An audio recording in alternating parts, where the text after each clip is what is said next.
পতিত হাসিনা সরকারের নির্বাচনে রয়েছে মোদির সরাসরি ইলেকশন ইঞ্জিনিয়ারিং, এমনই চাঞ্চল্যকর তথ্য ছড়িয়ে পড়েছে ইতোমধ্যে।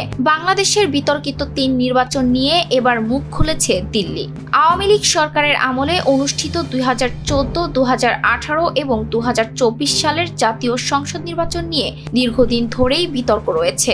বিরোধী দলবিহীন ভোট, রাতের আধারে ব্যালট ভর্তি আর ক্ষমতায় টিকে থাকতে প্রশাসনিক প্রভাব ব্যবহারের অভিযোগ নতুন নয়। তবে এবার সেই বিতর্কে সরাসরি ভারতের ভূমিকার প্রশ্ন উঠে আসায় আলোচনায় এসেছে দিল্লি। ছাত্র জনতার আন্দোলনের মুখে 2024 সালের 5 আগস্ট ক্ষমতা হারিয়ে ভারতে চলে যান সাবেক প্রধানমন্ত্রী শেখ হাসিনা। এরপর থেকেই বাংলাদেশ ভারত সম্পর্কের নতুন সমীকরণ নিয়ে আলোচনা শুরু হয়।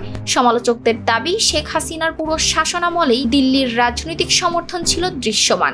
এমনকি অভিযোগ ওঠে, বিতর্কিত নির্বাচনগুলোকে আন্তর্জাতিকভাবে গ্রহণযোগ্য করে তুলতে নেপথ্যে কাজ করেছে মোদি সরকার। তবে এসব অভিযোগ এবার স্পষ্টভাবে অস্বীকার করেছেন ভারতের পররাষ্ট্র সচিব বিক্রম মিশ্রি।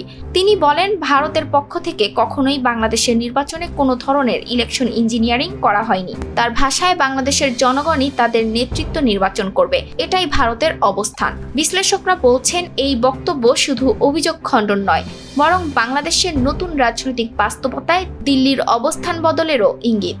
কারণ নতুন সরকারের সঙ্গে সম্পর্ক স্বাভাবিক রাখতে এখন অনেক বেশি সতর্ক ভারত। এদিকে তিস্তা পানি বন্টন চুক্তি নিয়েও প্রশ্ন করা হলে বিক্রম মিশ্রি সরাসরি কোনো রাজনৈতিক প্রতিশ্রুতি দেননি। তিনি বলেন, যৌথ নদী কমিশন এবং কারিগরি আলোচনার মাধ্যমেই অভিন্ন নদীর সমস্যার সমাধান হবে।